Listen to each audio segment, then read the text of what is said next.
Bon, on va parler régularisation des sans-papiers. Ouais, bah si t'es un habitué de la chaîne, je l'ai dit dans une autre vidéo que j'allais en parler, faut être attentif les gars, il y a un petit fil rouge quand même, hein. Après s'être tristement affiché à la Grande Mosquée de Paris en léchant allègrement les babouches des musulmans de France et avoir tenté de rattraper en vain sa propre connerie qui court bien trop vite pour lui, le revoilà, même si personne ne lui a rien demandé, hein, pour faciliter la régularisation et les renouvellements des titres de séjour.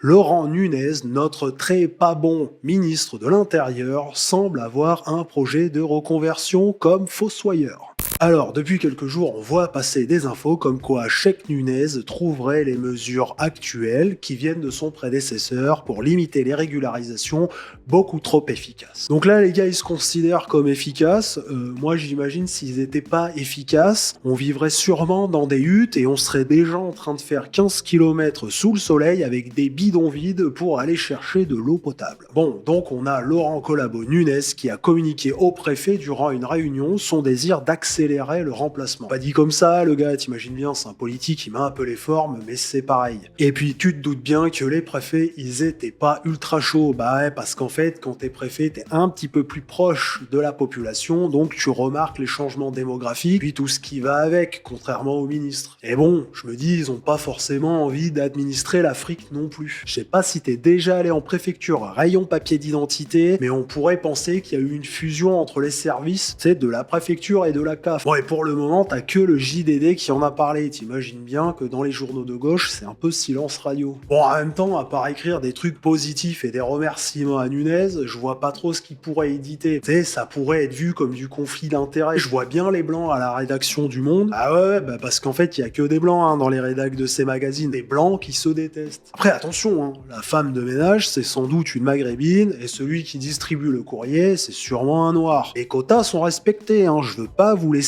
penser que ça serait des moralisateurs sans moralité, hein, ça non. Donc comme d'hab, après j'ai pas accès à l'article complet du JDD parce que c'est payant. D'ailleurs, si vous aimez ce genre de React ou ce genre de contenu, j'aimerais bien pouvoir prendre un abonnement auprès d'une plateforme qui me permettrait d'accéder à tous les articles de journaux. Mais bon, t'imagines bien que c'est pas gratos, donc j'ai mis un petit lien Tipeee Stream en description. N'hésitez pas à donner ce que vous pouvez quand vous le pouvez, ça me permettra éventuellement de prendre un abonnement sur ce genre de plateforme et d'aller un petit peu plus loin dans les réacts d'articles, etc. Mais je vais quand même reprendre le bout de l'article. Donc on a Laurent Nunez, un ministre de l'Intérieur téléguidé par Emmanuel Macron.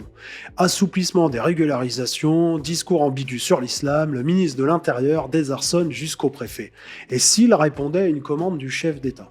Donc ça, c'est un peu obvious, hein. Évidemment, c'est pas unilatéral comme décision, on n'est pas dans un état totalitaire. Ouais, bon, moi aussi, j'ai eu un petit doute quand j'ai écrit ça, mais bon, je vous dirai pourquoi, selon moi, ils font ça après. Les préfets qui participaient à cette réunion sont presque tombés de leur chaise, ouais, t'imagines? Jeudi dernier, Laurent Nunez, le ministre de l'Intérieur, leur a fait passer le message que les ordonnances de Bruno Retailleau pour limiter la régularisation des clandestins se révélaient trop efficaces, qu'il fallait par conséquent en atténuer les effets. À défaut d'assumer politiquement d'abroger les dispositions que son prédécesseur avait prises en signant d'autres ordonnances moins restrictives, le nouveau locataire de la place Beauvau a fait comprendre au préfet qui pourrait partager sa ligne qu'il serait bienvenu de régulariser plus, de plus naturaliser et de moins expulser. Bon, en d'autres termes, de se montrer plus souple. Ouais, voilà, donc l'idée là, c'est d'être souple, tu sais, c'est de nous la mettre, mais tout en souplesse. En fait, ça veut juste dire être moins regardant sur la situation professionnelle, voire judiciaire. T'sais, le gars à la préfecture, il sera comme ça. T'as fait quoi, toi? Vol? Avec arme ou sans arme? Sans? Ok, allez, c'est bon, on se revoit dans 6 mois. Bonnes vacances en France. Et surtout, n'oublie pas de faire tes démarches CAF et sécurité sociale, c'est très important. S'il n'est pas dans les habitudes de ces grands serviteurs de l'État de faire part de leurs états d'âme, ils sont quelques-uns pourtant à avoir confié au JDD leur malaise. D'autant que cet aveu du ministre avait été précédé d'une défense de ses propos tenus devant le recteur de la Grande Mosquée de Paris, qui en a stupéfait plus d'un. J'avais fait une vidéo à ce sujet. Laurent Nunez, qui participait le 12 mars dernier à la rupture du jeûne, défendait son refus d'interdire le voilement des fillettes au nom de sa lutte contre l'islamisme, et en même temps qu'il assurait qu'il soutiendrait toutes les initiatives visant à promouvoir l'islam. Devant ses préfets, il a récidivé. Un des préfets a dit « Même Christophe Castaner n'aurait pas osé pousser aussi loin la soumission ». Ouais, donc là, ça parle de soumission. Moi, je sais pas si vous vous souvenez de Castaner, mais lui, pour que Uber Eats et les entreprises collabo qui emploient des migrants puissent continuer, il venait, bon, entre deux rails de coq, signer lui-même les titres de naturalisation. Bon, voilà, je peux pas aller plus loin dans l'article, mais bon, de toute façon, je pense que c'est pas vraiment nécessaire. On a bien compris l'idée. Tu sais, Nunez, il avait même dit que nous ne sommes pas dans une France coupe-gorge ou orange mécanique. Le truc, c'est que je crois que personne n'a entendu le encore. Nous ne sommes pas encore. Ouais, mais je vous l'ai dit d'être attentif aussi. Parce que bon, c'est pas un secret de polichinelle, ou peut-être que si, remarque, vu le nombre de cons à qui ça ne pose pas de problème, mais c'est pas des bacs plus 8, la plupart des gonzes qui débarquent chez nous. Tu sais, ça c'est l'argument des gauchistes. Pour eux, tu sors une aiguille d'une botte de foin, ils t'en refourquent 3 tonnes.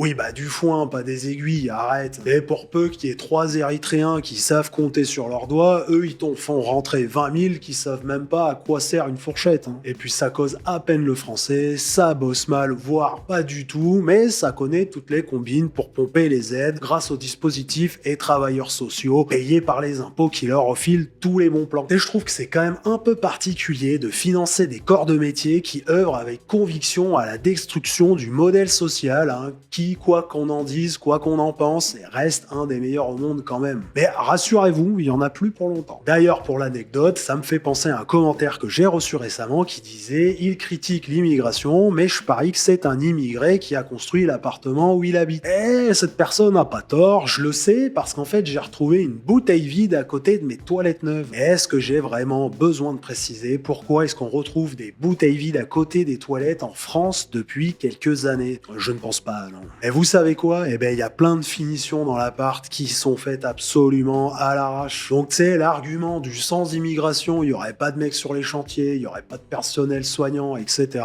C'est quand même un petit peu du bidon, parce qu'il y aurait pas non plus les urgences saturées, les logements mal faits, les HLM suroccupés et pourris en quelques années, alors que c'est tout neuf. Et ça, c'est encore un argument de la gauche pour justifier la présence massive d'étrangers sur le territoire. Moi, je trouve ça plutôt cocasse, parce que ça arrange aussi les patrons. Venant de personnes qui critiquent le grand capital, l'accaparement des ressources, et en même temps leur apporter une manne ouvrière sur un plateau, il y a un truc quand même que j'ai toujours du mal à comprendre. Bon, après, tu me diras, la gauche, elle fait toujours l'inverse de ce qu'elle prétend défendre. Je pense qu'au fond, ils ont sûrement juste la rage de pas être tout en haut de la pyramide. Et ils sont là, donnez-nous l'argent, on va le redistribuer. Moi, mais juste entre nous. Ah ouais, mais vous aviez pas vu les petites lignes en bas du contrat. Bon, après, me faites pas dire ce que j'ai pas dit, il y a aussi des Français bien blancs qui bossent comme des cochons. Suffit de regarder le gouvernement. Et encore une fois, je trouve que c'est un argument un peu bidon, parce que ce serait, selon moi, même un argument qui irait plutôt